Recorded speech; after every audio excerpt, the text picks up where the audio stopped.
sànq annoncé nga ko nga ne yaa ngi ñëw ak ñun ci rhumatisme. Merci beaucoup Fama comme tu as dit tous les lundis maanaam wér gu yaram la ñu waxtaanee tey nag dama ci jël li nga xamante ne moo di xale yi ak asthme ndax dañu toll ci jamono yu sedd ni bu tàmbalee xale yi seen ñi ci am feebaru asthme dañuy sonn seen wajur yi itam dañuy sonn moo tax tey jii ma ñëw rek toujours ci wàllu sensibilisation parce que tamit bu ñu amee taxaw seetlu ni jamono yi dafa tàngoon xale yi bu ñuy xëy di jàngi dañ leen di solal chemise bu oyof ñi nga xamante ne am nañ tenue des fois xale yi dañ leen di solo bu ñu demee bu ñu génnee rek dindi yëre bi teg fële. ba tax na léegi comme sedd bi dugg si na dañuy gën a ñaax yaay yi nga xamante ne ñooy toppatoo papa yi tamit yenn saa yi dinañ ci dugg waaye yaay yi daal ñoo gën a bay seen waat ci mbirum xale yi ñuy teel a solal xale yi lu diis rawatina xale yi nga xamante ne dañu am asthme bu ñuy amee itam seeni garab ñu teel leen ko jox wàññi li nga xamante ne faama moo di cuuraay. xam nga nag ñun dañoo bëgg a cuuraay. oui mais maa dafa sedd foog man démb def naa spray. mais cuuraay bi. tàngaay bi xal bi day baax daal. waaw wala booy cuuraay nga bàyyi mu génn bu xale bi génnee. nga cuuraay wala booy cuuraay nga tëj. boo tëjee ba cuuraay bi dem na ba jeex. dëgg la mu dugg si. parce que xam nga am na loo xam ne tey jii yow yaa ngi lor sa doom te xamoo ko. am na yaay yoo xam ne duñu xam sax ne seen doom dafa am yenn végétation yi maanaam. pour mu nooyi problème lay doon duñ ko teel a xam xale bi des fois boo taalee cuuraay mu am benn comportement bi rek bàyyi ci xel nga taal cuuraay muy laal bakkan yi wala mu daw wala muy tisóoli wala muy sëqat loolu dañ ci war a bàyyi xel bu baax waaye doone dafa sedd damay taal cuuraay déedéet bari na ñu nga xamante ne tey jii ñoo indil jafe-jafe seen doom rawatina ñi nga xam ne dañu am liir exactement ñu rawatina ñi nga xam ne dañoo yor liir bu tooy ñooñu itam lu mu sedd nañu jël cuuraay bi teg fële xaar ba xale bi ba ñu génne xale bi et puis cuuraay et puis lan la ñu soxla dañu soxla xet gu neex ci biir néeg bi soxlawuñu saxaar si goowee geeg yooyu noonu day saxaar su bëri mais am na cuuraay boo xam ne boo ko tegee des fois saxaar nànk lay suusee mais ñi nga xamante ne vraiment ñu ngi def lu ni mel nañ ko bàyyi parce que tamit bu sa doom feebare yaay sonn te docteur yi dañ koy wax suba ngoon guddeeg bëccëg bàyyi leen cuuraay yi ngeen di xër ci biir kër gi bàyyi leen xel sax attanu ko xaw ma yenewu ko. dëgg la toog ci fu saxaar am. voilà loolu ci mag sax baaxul. très bien nga taal cuuraay bi laa lay wax ba néeg bi xër nga toog loolu baaxul. da lay indil feebar rawatina xale bi nga xamante ne dafa am li nga xam ne moo di asthme kon ñu góorgóorlu ci bu baax dëgg la itam baaxee ñi nga xam ne ñooy jàngal xale yi jàngalekat yi bu sa doom amee asthme demal ba ci jàngal maanaam maître bi nga wax ko. parce que des fois ñoom du ñu xam ban comportement la ñu war a am bu xale bi tolloo ci yenn jafe-jafe yi. waaw des fois xale bi mën nga ko couvrir bu baax jox ko ak garabam et tout mais bu demee classe des fois dafay tayal. bu tayalee yenn saay maître bi mën na ko laaj dara tontuwul. mu dóor ko te bu boobaa day metti kon ku ci am sa doom mu am yenn jàngoro yi teelal jege ki nga xam ne moo koy jàngal nga expliquer ko. waaw c'est pour nga mu teel a jël ay matuwaayam. surtout yenn saa yi xale yi des fois danañ foo ci cours de récréation bi sax ba daanu crise te ñoom xale ñeneen duñ ko xam. wala mu jékki-jékki ne tekk toog. xale yi duñ ko xam. donc yooyu tamit dina tax maître bi wala maîtresse bi di ci bàyyi xel bu baax. xale bi wérul donc xale bi dafa am asthme wala xale bi dafa am diabète wala xale bi dafa am lii. ñu bàyyi ci xel.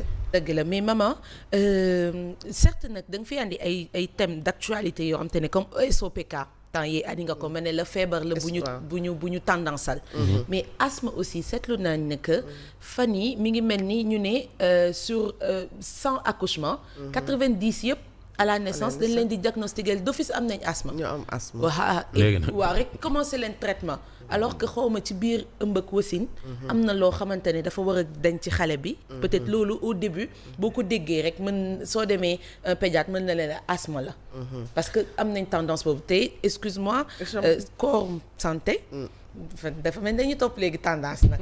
topp ñu baalaas léegi topp ñu tendance parce que ñoo jàng.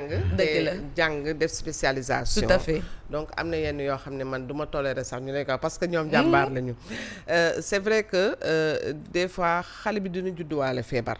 mais feebar boobule buñ ko teelee jël en charge teel koo yóbbu ci pédiatre bi dañ koy teel a jël matuwaay yi nga xamante ne moo koy faj bu ko defee xale bi mën naa tane bu baax dem ba sax wér.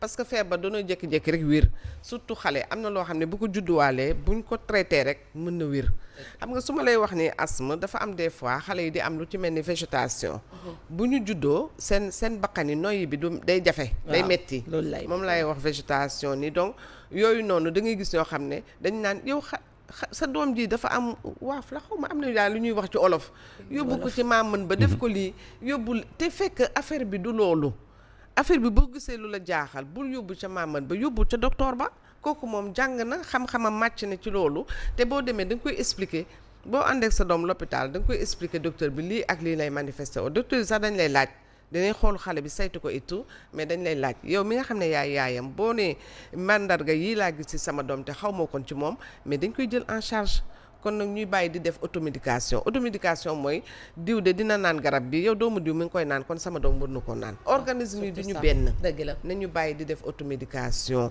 di jël xale yi yóbbu ci docteur bu leen xeeb dispensaire bi ci bopp koñ bi bul xeeb centre de santé bi bul tëb rek yóbbu ca l'hôpital ba ñoom sax dañ leen koy wax ne leen bu leen seen doom jaaxale yóbbul ci fi nga xamante ne moo la gën a jege dispensaire poste de santé ba centre de santé bi ñu soog a dem l'hôpital parce que ñoom centre de santé bi mën na leen a référé te boobooy gën a gaaw mais yow nga ne bërit daa ne sama doom lii ko da dem naa hôpital wala tamit les astuces de grand-mère aussi allier les deux mais tamit dem seeti médecin baax na xam nga li nga wax sànq dafa am solo ndax nee nga sama maam dafa ma doon duy tuluku na ma wex xat tuluku na baax na ma doon wex te xam nga xale da ngay seex sa yaram waaw démb rek naan naa ci waaw dañ koy naan oui dafa baax na dañuy wax ni des fois ne forote leen xale yi ak diwlin mu sedd tuluku na karité yooyu yëpp dafa baax ci xale dëgg la te kon ñu bañ koy minimiser man de li may gën a duut baamaraam rek moo di cuuraay bi nga xamante ne ñun ñu ngi koy jëfandikoo te ñun jigéen ñi ñoo koy jëfandikoo nañu moytu di xër suñu kër yi nañu moytu di xër suñu njaboot gi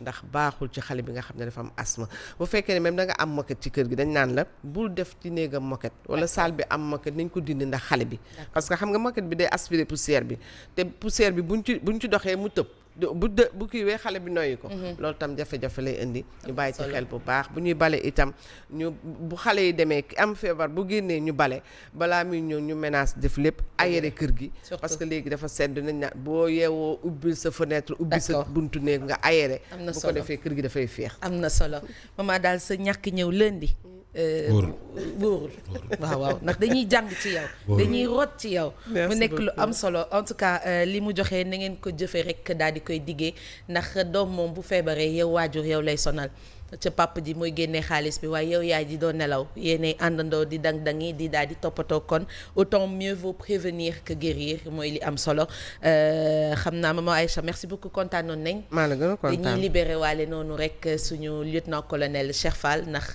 liggéey bi xam naa mi ngi koy xaar waaye you tu es un artiste peintre nekkoo slameur waroon nga nekk slameur bàkkal ma la daan bu baax a baax en tout cas ñu ngi lay remercier bu baax a baax mon colonel ça a été un plaisir you soo nekkoon slameur daal di koy bàkk xam nga slameur yi dañu ànd ak benn charme ak benn kii waaw dëgg la mi ngi noonu mais c'est un plaisir you de te recevoir sur ce plateau da nekk artiste peintre kan mooy you lan ngay présenté woo waaw maa leen di remercier déjà encore si invitation bi ngeen ma invité fii ci plateau Sen TV di rafetlu aussi seen liggéey bi ngeen di def bon man je peux me présenter comme un peintre. Comme un peintre. Comme un peintre, simple peintre. Parce que j'ai l'habitude de dire que artiste c'est quelque chose qui est lourd chez moi. Ok, donc, pourquoi? Ouais, parce que solennel artiste, bon, je peux accepter, mais c'est une très grande responsabilité selon moi, en étant un artiste. Tout à fait. Donc voilà. Donc, quelle humilité. Ouais, je m'appelle Youssouf Sy, plus connu sous le nom de UR 221, n'est un pionnier de l'École nationale des arts. Je suis sorti major de ma promotion à l'École des arts en 2021 aussi. Et là, récemment, j'ai eu la chance et l'honneur de représenter le Sénégal à travers de l'Ecofest et j'ai eu la chance aussi de remporter le premier prix du meilleur artiste de l'Afrique de l'Ouest en étant un artiste sénégalais récemment, avant-hier. Oh. Donc voilà. Donc, avant-hier, tu as gagné le prix. Ouais, avant-hier pour l'Ecofest. Ouais, merci beaucoup. Merci. Donc voilà, moi je suis un peintre et que maa ngi préparé sama exposition solo. Oui, quand est-ce? Depuis 4 ans maa ngi si doon liggéey. Parce que je m'étais basé à Dakar. Et quand on est artiste, déjà, on a besoin plus d'espace pour s'inspirer. On a besoin de tranquillité pour mieux s'exprimer. Donc là, je me suis dit, il va falloir que je parte à Mbour pour mieux me concentrer dans mon travail. Donc actuellement, depuis 4 ans que je m'étais installé à Mbour pour travailler dans mon projet solo.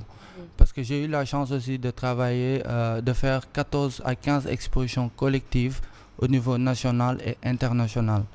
Donc voilà, donc l'exposition que j'intitule Renaissance Remix. Renaissance Remix. Remix, ouais.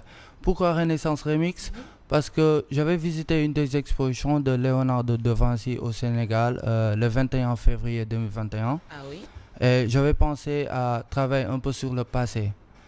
Donc en visitant cette exposition, j'avais constaté que les artistes de l'époque, eux, ils travaillaient tout simplement les grottes pour raconter de belles histoires.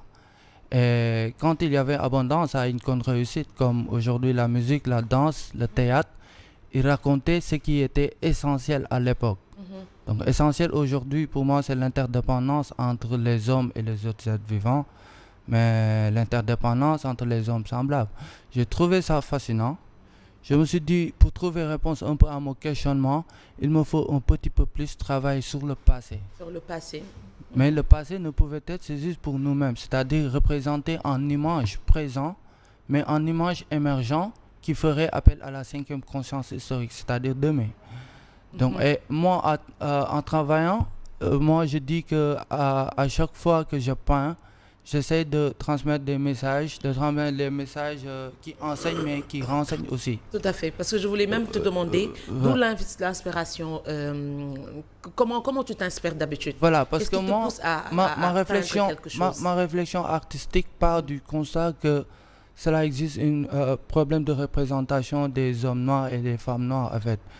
Moi je dis que nous avons été sous-représentés et mal représenté pendant très longtemps que je pense maintenant devoir peindre pour nous. Parce que j'ai fait ce qu'on appelle l'histoire de l'art à l'École nationale des arts. Bu ma ko jàngee jàng naa histoire de l'art comme liggéeyu tey Leonardo da Vinci comme liggéeyu Picasso. Oui. C'est diamétralement opposé. Tout à fait. Tey Leonardo da Vinci mi ngi doon liggéey soo xoolee liggéey mi ngi doon liggéey sur l'aspect l'art médiéval, l'art de la Renaissance. Soo xoolee Picasso moom mi ngi doon liggéey li ñuy wax cubisme. Donc c'est un peu ay techniques ak ay styles yu différents. Donc man je cherche à ce que man tamit ma andi benn touche boo xam ne c'est personnel. J'essaie pas nag de leur copier. Tout à fait. Mais j'essaie aussi de leur défier en fait. Sans toutefois les copier en fait. Oui. Donc du coup man damay liggéey sur sama style c'est sur des formes en fait. Oui. Voilà. li nga def moom am na solo lool. parce que art moom l'art c'est autre chose. yan façon peinture ngay def. wala yan façon. ay tableau peinture ouais, tableau d'art. yow xam nga am nañ fi ay peintre yoo xam ne est-ce que mës nga dégg peintre bu tudd Mor Faye. te mu décédé Mor Faye. Bon, c'est pas Mor Faye. Non, je le Mor Faye, c'était un grand peintre, un peintre sénégalais. Mag la, il est décédé, ndeysaan. C'est le papa de Mame Birame Faye, le président des aînés du Sénégal. Donc moom peintre bu mag la woon te da doon peintre yow ay femmes. Peinture maanaam ay kii en fait comme genre li ngay wax ni la doon def. Mais man ñu ci bëri c'est vrai que ay Picasso. ay ñooñu noonu ay Léonard da Vinci la xaw ma. waaw nasaraan yooyu. yéen sunu maanaam peintre yi nekk fii waaw est-ce que ñoom di ngeen leen approcher. waaw man déjà. J'en profite pour rendre hommage un peu à un papa qui est décédé récemment, un papa spirituel, plus connu sous le nom de berger de l'île de Ngor. Je pense que kooku kenn dootu ko présenté ci biir Sénégal.